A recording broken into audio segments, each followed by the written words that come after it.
চাচা, তুমি এই শেষ বেলায় এসে জমি বিক্রি করবা না? মানে তোমার এই জমি বিক্রি করার জন্য দিন রাত থেকে সাইনবোর্ড টানাইছি, মানছি দাঁড়ে দাঁড়ে ঘুরে যে একটা কাস্টমার ধরে নিয়ে আইছি, আর তুমি এখন এসে শেষ বেলায় কষ্ট যে জমি বিক্রি করবা না। ওইসব ফাও মাও কথা কয়ে না দিন চাচা, মিজাজ টিজাজ গরম হয়ে যাচ্ছে। এখন আমরা টাকা নেবো, তুমি ওই জমির কাগজপাতি দিয়ে দাও। কাকা, আমার দেখে কি সিটার বাস্টার মনে হয়? তোমার 500 টাকার টাকা তুমি পালি হলো। ভাই, এটা তুমি কি কাজ করলে ভাই? সেদিনকে আমি 500 টাকার কথা কলাম বলে তুমি আমার কান মুখ ধরে থাপলাইলে, আজকে তুমি লোকজনের সামনে মান সম্মান খুলে দিলে। 5 শতক মানে? খুব চিটার, দুইজনই চিটার। হ্যাঁ, সেদিনকে কইলো 7 শতক জমি, আবার 5-10 লাখ টাকা করে কইলো।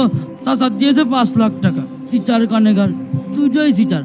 আমি স্যার কইলাম তুমি আমার কথা মানিলে না স্যার। এবার দেখো কি আমার সাথে বটপারি? দে টাকা দে। দেন টাকা দেন। কান্দর, কান্দর, কান্দর, তোদের আমি পুলিশে দেব। আয় আমার সাথে, আয় ভাই। আপনি আসেন আমার সাথে। যা চিটার রাজা, দুইটাই চিটার। যা যা যা, ওরা আর মারতে আসে। কান্দর, কান্দর, দাঁড়িয়ে থাক। সারাদিন দাঁড়িয়ে থাকবি, সারা রাত দাঁড়িয়ে থাকবি। এই রাস্তা দিয়ে যত লোক যাবে সবাই দেখবে।